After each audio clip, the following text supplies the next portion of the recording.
Namangan viloyati Chust tumanidan kelganmiz. Qachondan beri bu holatdasiz? 2 hafta bo'ldi. 2 haftadan beri shu holatda qo'rqinch domla ishlariga keldik. Avval yurardingiz-a? Ha, yurgan ishlar olib kelardi, ishlarga olib kelardi. 2 joyda davolandik, natija bo'lmadi. Oxiri shu chap turishdi, keldik-da, xalos.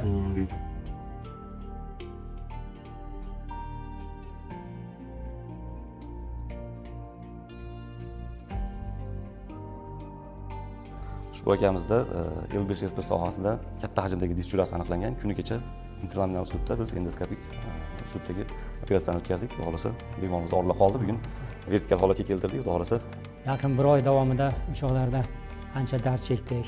2 hafta davomida bir joyda yotib qoluvdik. Ancha og'riqlar kuchli edi. Mana og'riqlar bugungi kunda yo'q, oyoqqa turdik. Mana kimda kim niyatlari bo'lsa kelsin, zamonaviy apparatlar bor, shifoni topsin. Sog' salomat o'tib ketdik.